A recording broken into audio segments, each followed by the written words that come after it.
According to the Bible, all evil proceeds from the heart of man, the devil, the liar, etc.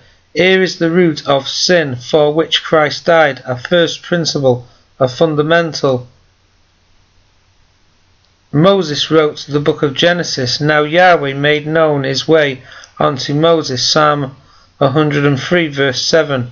And Yahweh spoke mouth to mouth with Moses his servant, and not by vision nor by dream. Numbers chapter 12 verses 6 to 8. Surely Moses, with a full knowledge of God's way, understood that a serpent symbolized man.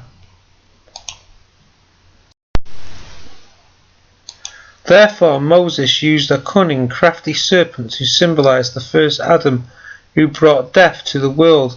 And when Moses placed a brazen, refined by fire, serpent on a pole, he was again using a serpent to signify a man.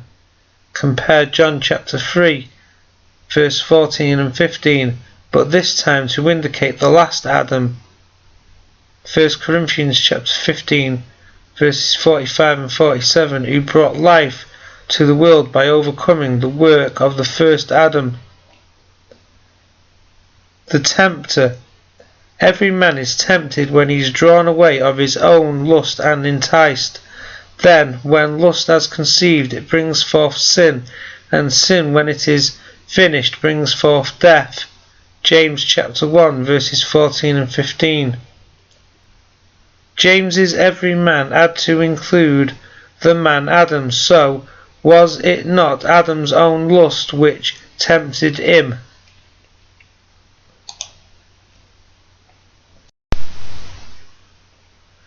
The first devil. The devil sinned from the beginning.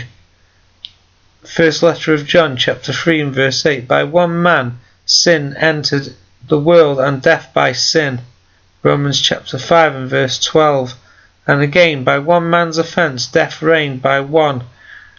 Romans chapter 5 and verse 17 and 19. However, sin is not imputed where there is no law. Romans chapter 5 and verse 13. For where no law is, there is no transgression. Romans chapter 4 and verse 15. So it is written, sin is the transgression of the law. 1 John chapter 3 verse 4. The devil must have had a law to transgress in order to sin.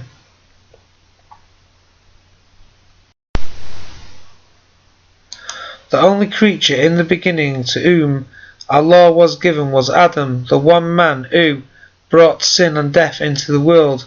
Could a literal serpent having no law transgress? Therefore was not Adam the first devil?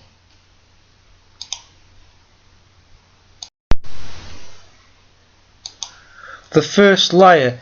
Jesus said that the devil was the original liar. John chapter 8 and verse 44. Since Adam, as shown above, was that devil, then was not Adam the first liar? Jesus also said that those things which proceed out of the mouth come forth out of the heart. Matthew chapter 15 verse 18. For out of the heart proceed evil thoughts. When such thoughts are spoken, they are signified by the Spirit as the poison of a serpent. Psalm 140 verses 1 to 3, Romans chapter 3 verses 12 to 13. The tongue can no man tame, it is an unruly evil, full of deadly poison. James chapter 3 and verse 8.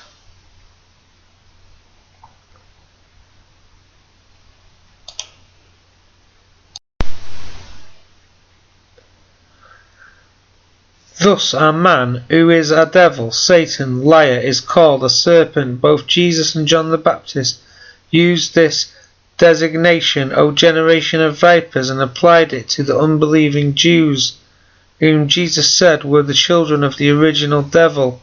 Was not Adam the forefather of these Jews? Since Adam was that devil and that liar who deceived Eve, Eve was deceived, Adam was not. 1 Timothy chapter 2 verse 14, with words that prove to be as fatal as the venom of a serpent. Was it not appropriate for Moses to call Adam a serpent? The angel, in revealing things to John on Patmos, identified the serpent as the devil and Satan, and since Adam was the original devil, Satan, liar, was he not the original serpent?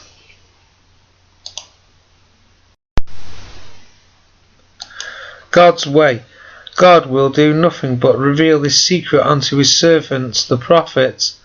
Nowhere do we find where God had revealed to Moses or any of his prophets that he created a literal serpent for lying to Eve. Also, when God uses an agent to accomplish something, he names the agent and states the agent's purpose. Here again, God says nothing about appointing a literal serpent to tempt Eve through deception. God tempts no man. James chapter 1 and verse 13. Neither would he create a creature for the sole purpose of tempting. Could anybody believe otherwise?